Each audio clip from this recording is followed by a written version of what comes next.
how are we going to grow? How are we going to tell Wall Street a story about, up and to the right goes our profits and dividends over time and so forth?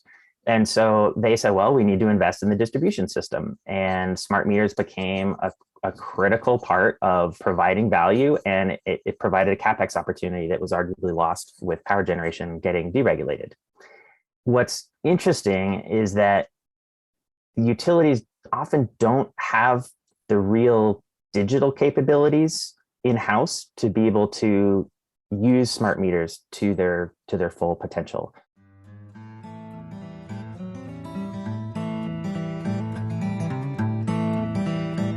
Amazon reinforces its online shopping dominance by leveraging data it collects about sellers and their products. Facebook profits from the personal data it collects from users. We know that data can be incredibly valuable. That's why Michael Murray, president of the Mission Data Coalition, joined me in April 2022 to suggest that clean energy advocates need to pay more attention to the value of customer electricity use data and how to extract it from the protective clause of monopoly electric utilities. I'm John Farrell, director of the Energy Democracy Initiative at the Institute for Local Self-Reliance, and this is Local Energy Rules, a bi-weekly podcast sharing powerful stories about local renewable energy. Michael, welcome to Local Energy Rules. Thank you, John. I'm a big fan of the podcast and very happy to join you today. It was such a pleasure to meet and talk to you earlier this year for the first time, and then to get a chance to read your recent report, Digital Platform Regulation, because it really intersects well with the way that ILSR and that other folks across the country are looking at this issue of like who controls the platforms that we do business on and who has access to the information about themselves. Some people might think of this in the context of Facebook. As a Facebook user, this company controls a lot of data about you that you've given them voluntarily. And then sometimes you're trying to figure out like, well, maybe I want to cancel my account or close my account. How do I have access to that data? How can I get back my data? Or you have Amazon, which uses data about the different sellers on its platform in ways that can enhance its ability to compete or unfairly compete with the independent sellers on its platform. And then we have the utility business. And this is where I was so pleased to come across your work because I wasn't aware that someone had thought through so carefully, not just this idea of like access to customer data as something that might be useful, but you've really thought through it in terms of like, what are the structural market structure problems that prevent us from getting access to customer data? And I feel like there's some good stories to tell as well. Maybe you could just talk about like in a heat wave or maybe in like the Texas freeze context, when these big events happen on the electricity system that can strain the system, why does customer data at this point in time matter? Why does it matter if we have access to how people are using their electricity? Why does it matter that customers might have access to their own data about that? I'll give you two great examples. There was a heat wave. There's been so many heat waves now in the West Coast. I can't even remember how many years ago this was, but the usage data from a large number of customers is extremely useful, both for demand side management in these emergency situations, but it's also valuable for load forecasting. And it's that load forecasting function which often contributes to blackouts if you get it wrong. So if your day ahead forecast is too low and the demand ends up exceeding that, you're in a bind as a grid operator. And so there was some evidence on an article written by an advocate for community choice aggregators in California that the time delay that the community choice aggregators had experienced in getting access to large scale customer usage data led to them underestimating their peak usage in the coming days of this heat wave. And so that actually led to reliability problems and more spot market purchases, which increased costs to everybody, to the system as a whole.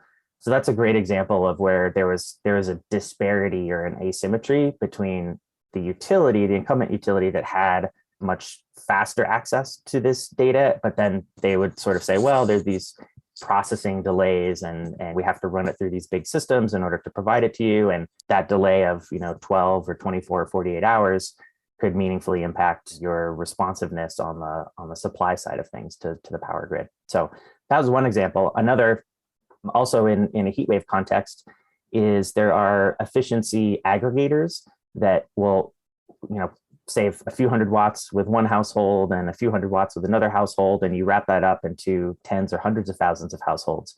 And you end up with several hundred megawatts of flexible load on the power grid. And the only way to value those services is with the meter data. So you need to know, what was the usage before the heat wave event? What was the usage after? There's a little bit of complicated mathematics to calculate a sort of fair subtraction of your usage based on compared to the baseline. But the usage data is really the fulcrum of the whole system, because that's how the aggregator goes to the wholesale market operator and gets paid for their service. And in turn, those payments can flow through in part to the consumers who are donating their flexibility, if you will, in their power usage. So those are two great examples of where the data on every household, measured often at a 15-minute interval, plays this really important role behind the scenes in lowering costs for everybody. That's so great. This reminds me, actually, I had a great interview with Cisco DeVries from Ohm Connect. I think it was last year, where we talked about their virtual power plant. So and folks should listen to that podcast if they want to better understand this idea of demand response aggregation, which I know is probably three words that most people don't string together very easily. But this idea of that you take a little bit from everybody, a little bit of energy savings from everybody, and you can put it together and you can make it as much as a big power plant. And so one of the things we didn't get into very much, so we talked a little bit about the fact that there aren't that many markets where you can even do this, where you're even allowed to pull together these different customers. But it sounds like there's this other piece of it too that matters, which is even if you had a market for that, you need access to that data. You need to be able to say, here's how much my different customers are using, here's how much energy they're saving, therefore here's how much we ought to be paying them to be providing this service. Exactly. And that's why it's so critical that we solve this data portability problem, because we want 100 Ohm Connects out in the world providing these services, because it reduces the wholesale power costs. It makes so much economic sense. And yet what we've seen in many places, even in California, which has a number of clean energy credentials, they ostensibly care about distributed energy resources and are trying to help customers on the local level through very generous energy efficiency programs and that type of thing.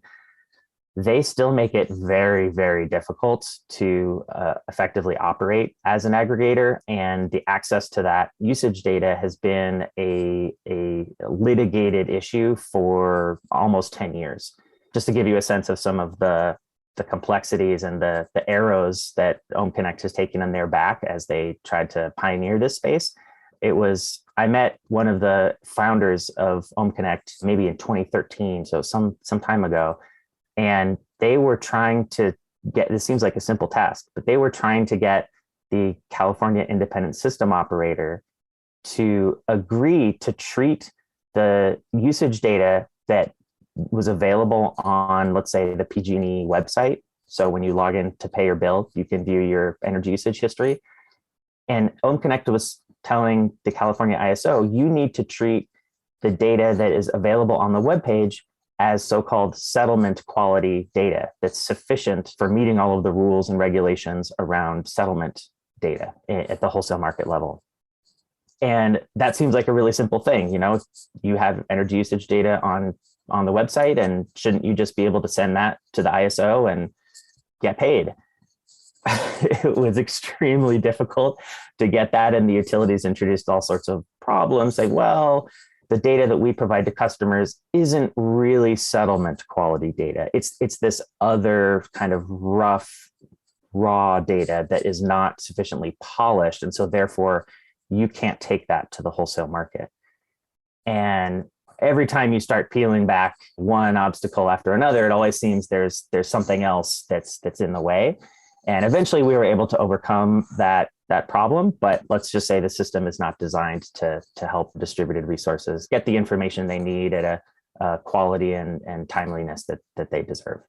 So I want to come back at some point to this issue of kind of what data is out there and this whole process of like why utilities have this data and, getting access to other parties to provide services that can lower costs for everybody. But before we get into that too much in terms of like how data is used or is available or not available, could you just talk about how much more data is being collected these days than it used to be? Like what's out there? What are we getting? What information are we getting that we didn't used to be? And I'm starting this conversation by thinking about the story of like the first net metered solar project, which they had no idea how they would measure the energy usage or bill somebody. It just so happened that they plugged in the solar panel and this dumb mechanical meter started spinning backwards instead of forwards. And hence this whole policy concept of net metering was born.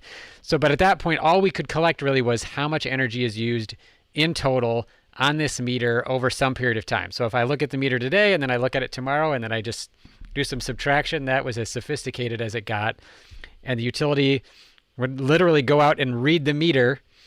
A person would be sent to read it. Well, we're a lot more sophisticated these days. What are we collecting out there? What are utilities collecting in terms of customer usage data, and how could we be using that? I think you're being generous, John, in saying that utilities are much more sophisticated now than they were a few years ago. So a couple of things have changed since those electromechanical meters were widespread. The first is that we have so-called smart meters, and I put big air quotes around those. They're not particularly smart. They have two core functions. One is to read consumption or the backfeed, if you will, if it's a net meter with solar feeding back into the grid every 15 minutes. Some states it's once an hour. Some states it's 30 minutes, like in Illinois. So there's different measurement intervals, but it's generally less than an hour. And the second function is those meters communicate it over a radio network that's sometimes proprietary back to the utility for billing purposes. And this allows the utility to fire their meter readers. So instead of having a person drive around in a van and go into your backyard and read the meter, they could lay off all those people and just solve the problem with a radio network instead. And that was sort of advanced metering infrastructure, or AMI 1.0, you might call it. To date, there's upwards of about 100, maybe 110 million of those meters that are deployed across the country. So it's fair to say that the majority of American homes and businesses now have a so-called smart meter version 1 on their house or their business. We have a less dumb meter, is what you're saying. It's not really a smart meter yet.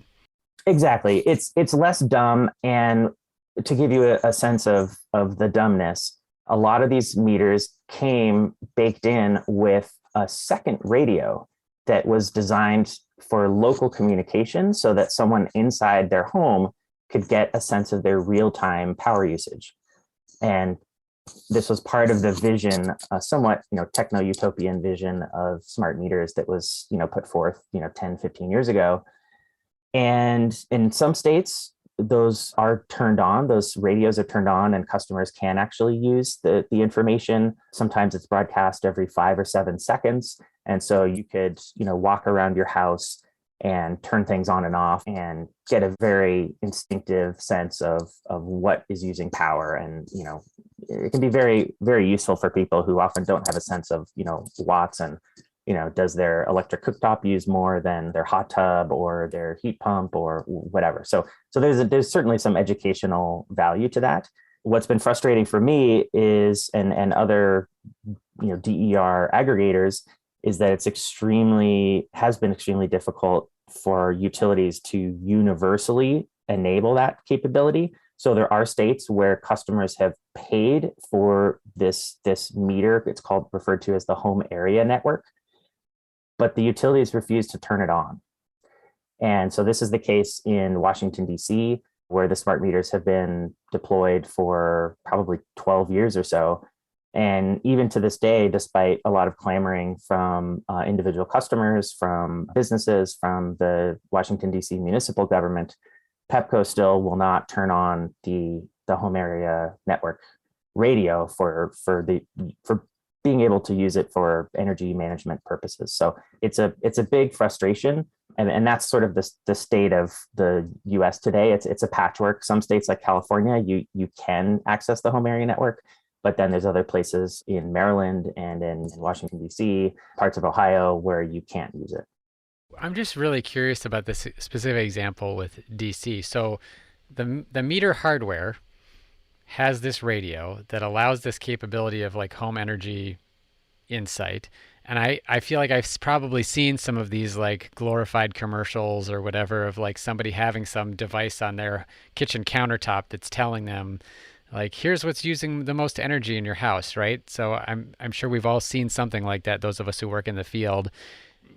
Obviously we don't think people are going to sit around just like gazing at that all day, but there are some pretty interesting potential uses.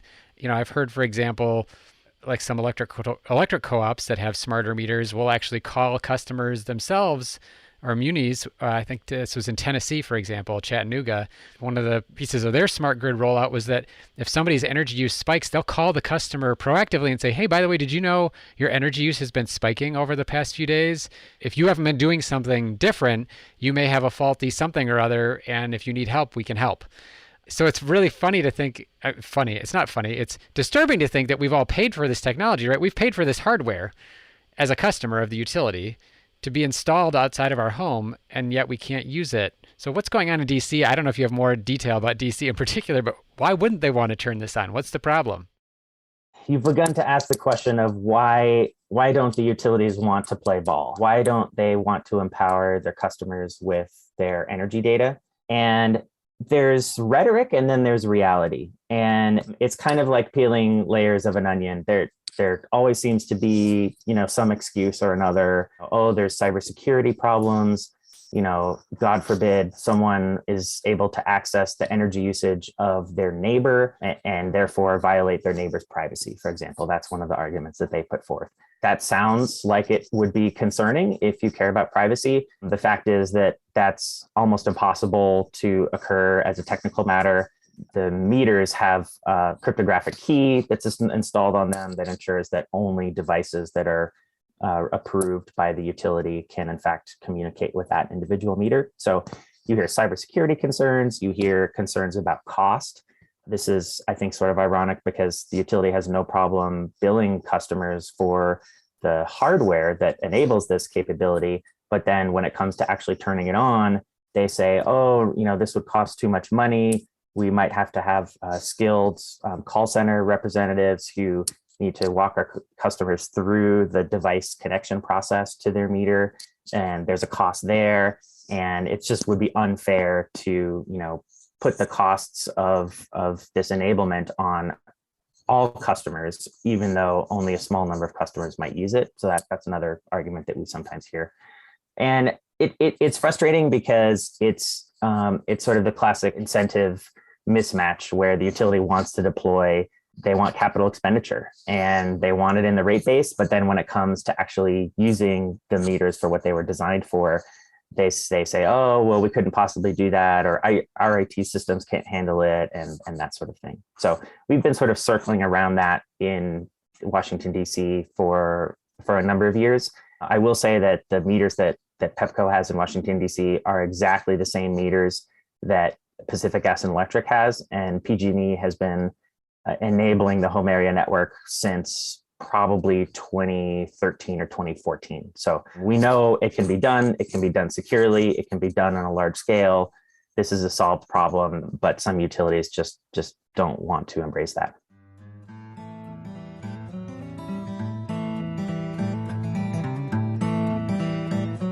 We're going to take a short break. When we come back, we discuss why utilities invested in smart meters but don't really tap their potential, as well as some examples of where data access is unleashing competitive and innovative solutions to electricity grid problems. You're listening to a Local Energy Rules podcast with Michael Murray, president of the Mission Data Coalition, about the crucial need to make it easier to access customer electricity usage data. Hey, thanks for listening to Local Energy Rules. If you've made it this far, you're obviously a fan, and we could use your help for just 2 minutes. As you've probably noticed, we don't have any corporate sponsors or ads for any of our podcasts. The reason is that our mission at ILSR is to reinvigorate democracy by decentralizing economic power. Instead, we rely on you, our listeners. Your donations not only underwrite this podcast, but also help us produce all of the research and resources that we make available on our website and all of the technical assistance we provide to grassroots organizations. Every year, ILSR's small staff helps hundreds of communities challenge monopoly power directly and rebuild their local economies. So please take a minute and go to ilsr.org and click on the donate button. And if making a donation isn't something you can do, please consider helping us in other ways. You can help other folks find this podcast by telling them about it, or by giving it a review on iTunes, Stitcher, or wherever you get your podcasts. The more ratings from listeners like you, the more folks can find this podcast, and ILSR's other podcasts, Community Broadband Bits and Building Local Power. Thanks again for listening. Now, back to the program.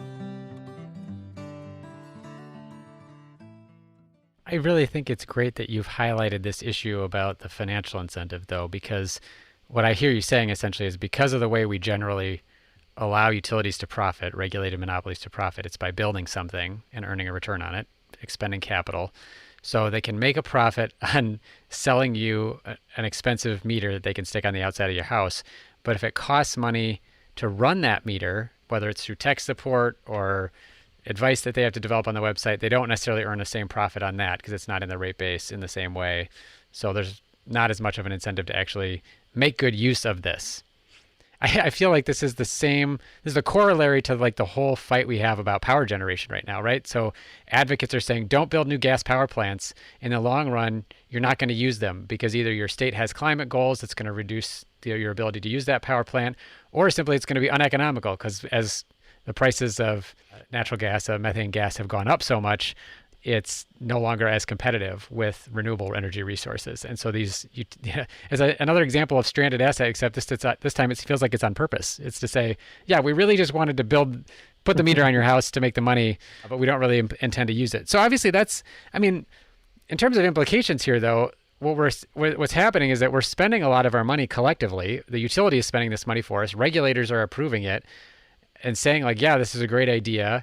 And then customers are essentially not getting to tap into the advantages, whether it's for the individual customer who could maybe participate in some market where their potential to help save energy could benefit everybody, or we're not taking advantage of it because the utility has to go out and build more resources to meet energy demand that we could be addressing if we collectively shared this information. So one of the things that I'm interested in talking about a little bit here is I really love essays that are written by Scott Hempling. He's now an administrative law judge with the Federal Energy Regulatory Commission, but formerly did as a litigator and attorney, a lot of work on utility mergers and kind of utility market structure.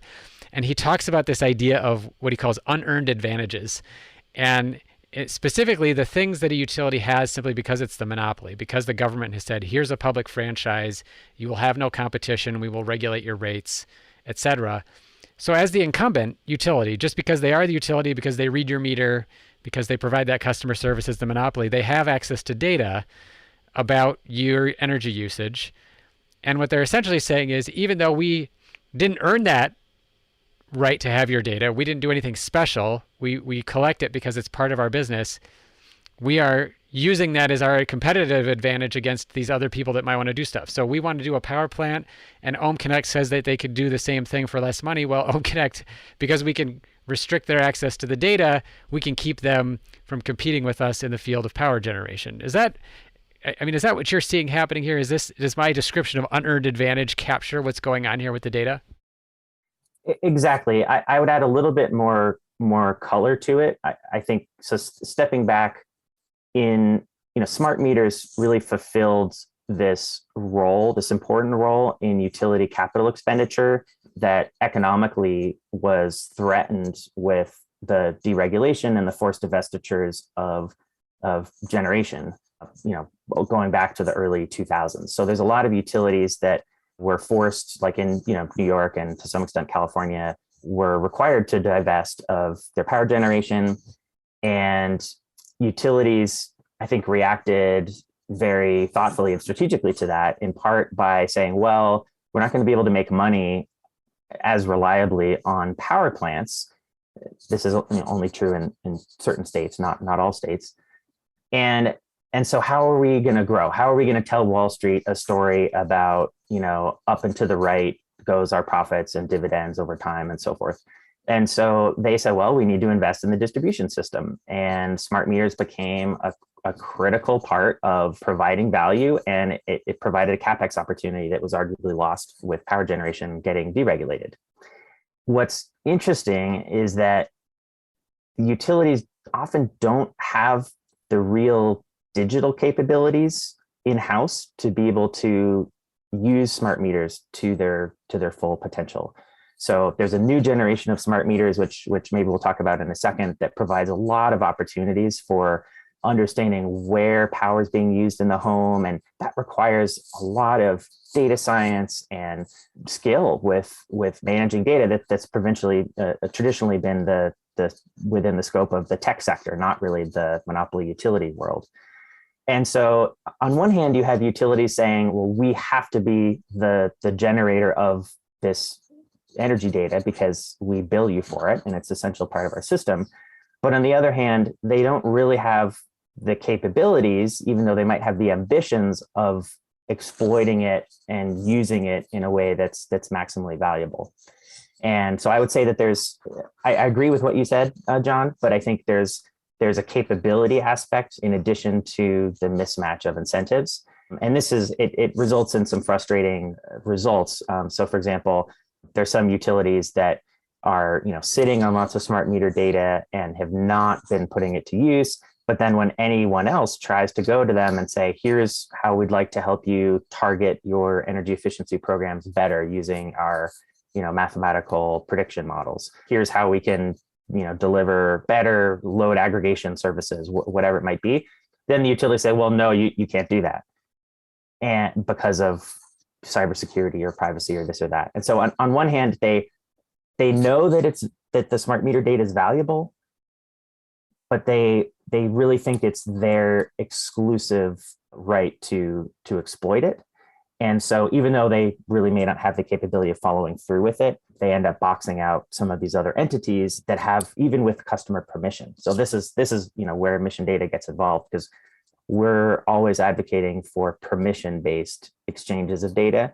And so this is not the case where we're asking for, wholesale copies of the utility database, just to go on a fishing expedition or to market products and services to customers. That's not what we're talking about. We're talking about an individual customer gives their permission to a solar installer or to a demand response aggregator or an energy efficiency company. And it is the utility's job as a steward to deliver that in a standardized, rapid, simple way. And that's where the utilities say, let's hesitate. Let's draw this out several years so that we don't have to face the music. And they're afraid of what ultimately underlies a lot of the resistance and delays on the part of utilities to enabling data portability is, I think, an anti-competitive impulse, that they really see this as theirs to exploit. And they don't like the idea of any other company doing a better job at using customer data and delivering useful services for people. So to your example, John, that could be high bill alerts. So the utility may have a rightful natural monopoly on a meter. It only makes sense to have one meter on the premise. That seems reasonable enough. But what about the digital services that are possible from the data collected? What gives the utility the natural monopoly over that? Things like energy disaggregation, where your power is being used in the home based on analysis of trends. Is that a monopoly function? I don't think so. And so to your point about unearned economic advantages, this is definitely a case where utilities want to be able to be the only provider of these insights about your energy usage. And that creates a market asymmetry for the companies that we work with that are, really trying to do some interesting things with energy data analysis. I feel like we've actually covered a lot of different ways in which this sort of system that we have is problematic. So you have the mismatched incentives for the utility, right? There, generally speaking, we reward utilities for spending money on capital investment, but not for figuring out how to use it well. So we've got this problem where a utility rationally, as a utility manager, I'm rationally saying, let's do smart meters, but I'm also rationally not really concerned with whether or not it can be used well, which is funny because it's not only do I not make money while doing that, but I'm also not really talented inherently at doing it. So it's like this, the worst of both worlds, right? I have no idea how to use smart meter data, and I also don't care. Exactly. And then you have this combined with the fact that the utility has access to this data as the result of this publicly granted franchise, not because of any merit. They haven't proven to us like we are the best holders of the data about energy use because we will use it the most effectively. They just have it because they've always had it. Because like you said, it does make sense for them to be the only company that installs a meter on your house. We only need one of those. but they don't have any particular advantage that they've shown, any competitive advantage they've shown, and how that might be used. In fact, it's the complete opposite, as you say. When people come and say, "Hey, we think we have ways we could use this data to serve customers better," the utility is like, "No, let's actually stop them from doing that." Exactly. And there's a variety of techniques to stopping those entities from doing it. It's just, one, it's just a brick wall. We're not going to talk to you. This is our data. We're not going to share it with you. There's some other tactic like cybersecurity. So they'll say, well, we couldn't possibly share this data with you, even though the customer wants us to, because you might have a cybersecurity breach. And we spend hundreds of millions of dollars a year on cybersecurity, and you probably don't spend that much. And so therefore you're a risk. And they kind of plant that seed of doubt in the regulator's mind, who then becomes, hesitant to create what they might see as a cybersecurity vulnerability in their jurisdiction. So there's all sorts of tactics to delay the inevitable. But I will point out the United Kingdom has thought about this a bit differently. In the UK, there's 1 meter on each premise, but the data doesn't go to the distribution utility. It goes to a centralized authority called the DCC, the Data Communications Corporation, I believe is what it stands for. And from there, it's available to the retail suppliers for billing, and it can be available to other third-party aggregators at that point as well. And so the British are very, in many ways, they invented deregulation, with Thatcher in the 80s, and National Grid was split up into different segments. And so that's an interesting way of thinking about how to structure the industry. So we take it for granted that, the utility has to own the meter and the data that's generated from that. But that's an assumption. I think the empirical evidence, as you suggest, for utilities being the best, most capable users of that information is certainly up for debate. I would love if you could talk a little bit more about, this is perfect segue. I was just going to ask you about if there was a place that was doing this well.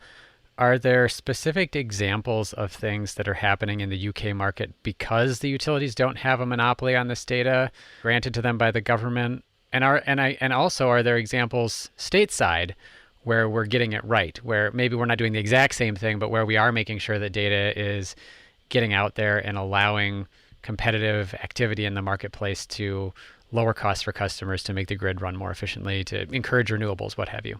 There's a great example in California with a community choice aggregator called Silicon Valley Clean Energy, or SVCE. The acronym is can be hard to muddle through that.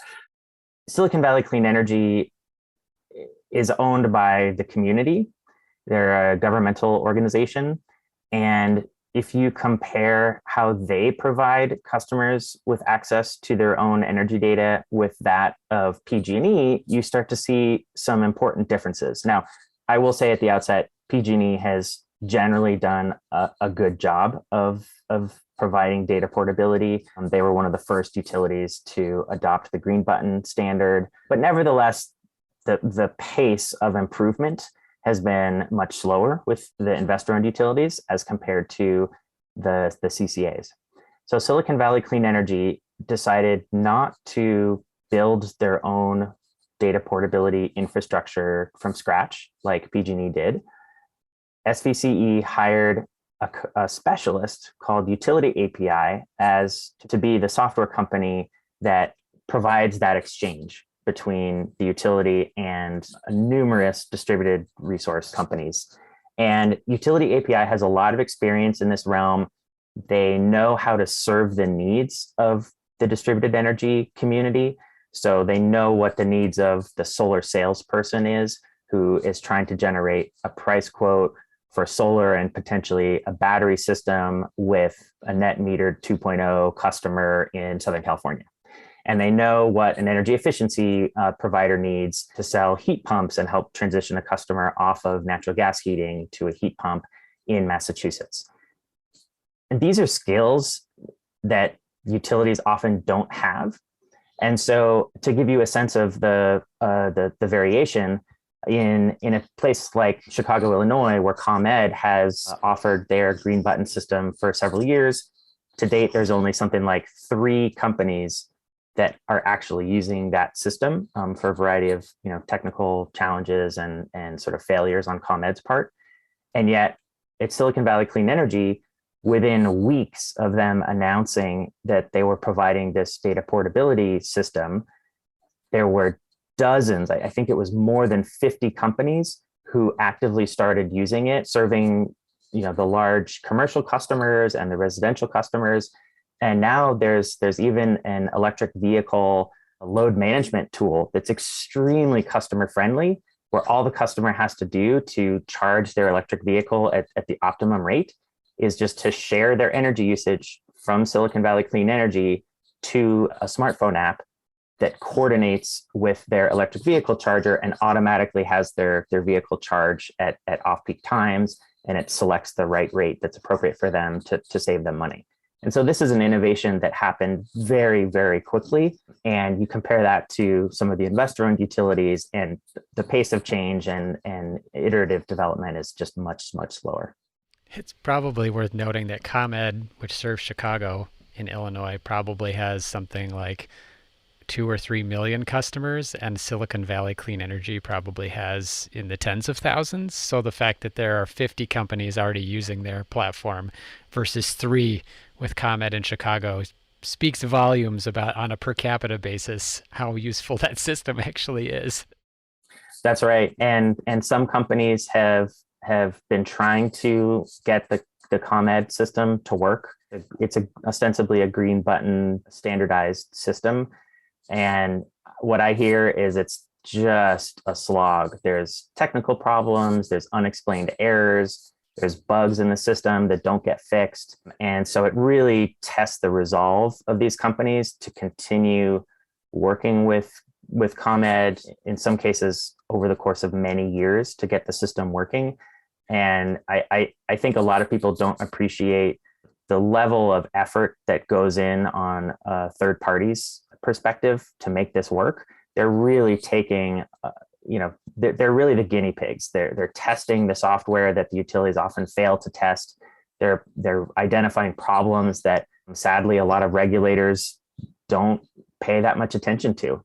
And so this is what my paper that we issued about a year ago on digital platform regulation was trying to address. It's thinking about utility regulator not as just a rate setting authority over poles and wires, but as we enter a digital age, they have to become savvy regulators in a digital context, and that means holding utilities accountable for when their IT systems don't perform very well.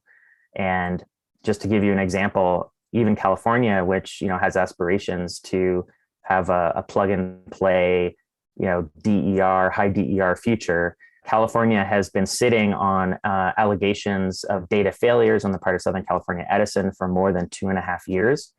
There's a company that filed a formal complaint with the commission. They identified numerous alleged failures on the part of Southern California Edison. I've read the complaint. It seems very credible to me. And the only action that the Public Utilities Commission has taken to date is to grant themselves extensions on the statutory deadline to have the matter resolved. So we're now 2.5 years into getting resolution on some major technical failures, and it just doesn't seem like the regulators have the capacity or the will to take on this challenge. It's interesting to think about a comparison of another market. If you had a pothole in your street for 2.5 years, the kind of like rage and attention you could get to that, as compared to this when you have a digital pothole in access to data and the utility's just like, oh, we're just going to take a little longer. I can't imagine, and I think people would have a different sense of the expectation, but it's really the same thing, right? Like the road is the way by which we can transact and move around and interact with so many people, right? Whether we ride a bike or drive a car or whatever, like it's how we connect to other people. And the data about the energy system, about the electricity system is the same thing. It's how we're going to be able to connect and interact with and exchange value with other people in a 21st century electricity system. And yet regulators are like letting it be littered with potholes by the utility. And it's like, deliberate potholes, maybe. I mean, we've kind of described here, I think, really well the fact that we have an incentive problem, we have an expertise problem, we've got a anti-competitive instinct problem. Like, there's so many reasons there are potholes, but the problem seems to be in general that we continue to allow there to be potholes. How do we fill the potholes? I wanted to ask you before we have to wrap up, what are some of the things that we can do? What, maybe some things from your digital platform regulation paper, recommendations you might have for utility regulators, for legislators. How do we make sure that we can get the best and most efficient and most cost-effective energy system by making sure that this data about the system isn't just locked up in this concept of utility monopoly? It's a great question. So there's several things. The first is, I think it's incumbent on utilities to hire experts who actually know how to build these systems, and they know how to operate digital platforms for the use of distributed energy resources. That sounds obvious, and yet we see a lot of examples of utilities that have decided to build their own system, and they have, clearly indicated just a lot of challenges and high costs and a lot of frustration on the part of distributed energy resource companies. And so in this area, I'll give a shout out to National Grid in New York. They hired the company called Utility API that I just mentioned. And it's a similar story where they had a strong number of third parties express interest in using their system, much more than their neighbor to the south, Con Ed, or Consolidated Edison in New York City. So there was an understanding, I think, among the IT and leadership teams at National Grid that they needed to know the limits of their expertise and hire a firm that could do a good job. So that's the first thing. The second thing also sounds really simple, but it's really important, and that's a bug tracking system. So if you've ever filled out a technical support request, for your internet service being down or something like that, they create a ticket. And that ticket sort of works its way through the technical support system. It might get escalated if, there's higher levels of expertise that are involved. Many utilities don't even have a trouble ticket system. They rely on email. That many of them do not have phone calls. They're giant corporations, and they don't want you to have anybody's individual phone number. And so we hear stories from companies that we work with that have submitted support requests, and they're waiting months to get an answer. Basic things like, when I hit this web server, I should get a response, and I'm getting an undescribed error. I can't move forward until you fix this, and then nothing happens. And many of the energy companies that are trying to serve customers, they're entrepreneurs, they're innovators. Sometimes they're really small firms, and they're not going to challenge the utility in a formal context. They don't want to bring a formal complaint against the utility. They don't want to make a lot of noise with the regulator or with politicians because there's a fear of retaliation. And so having a trouble ticket system that's transparent, in which the utility regulator gets to see what is the response time on average to a ticket. How quickly do they acknowledge the existence of a problem and actually resolve it? This is for any customer support organization. We had this figured out 20 years ago, but I think it's time for public utility regulators to take up the mantle and really think of themselves as overseers of a tech support platform. That's an important part of accountability. Michael, thank you so much for diving into this issue of data access. I think it's an area in which a lot of folks who care about a clean energy future don't really think about. There's sort of there's so much focus on this sort of broader issue of how do we force the utility to do something different? How do we pass a mandate for clean energy, or for community solar, or for distributed solar?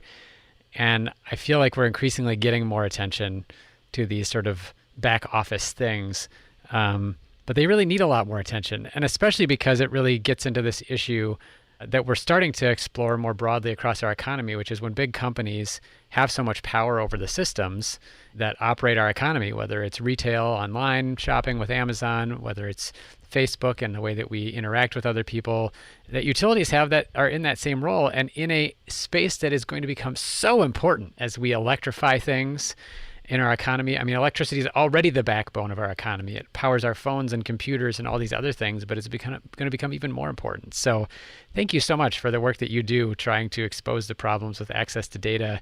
We'll be delighted to share more of the work that you've been doing on our show page. Just really appreciate you taking the time to talk with me today. Thank you, John. It's been my pleasure. And thank you for bringing some attention to these issues. I like to say that this is the plumbing that's really behind the scenes that a lot of people don't want to think about. But as you say, it's critically important to realizing the vision of a clean energy future. And thank you for spending the time.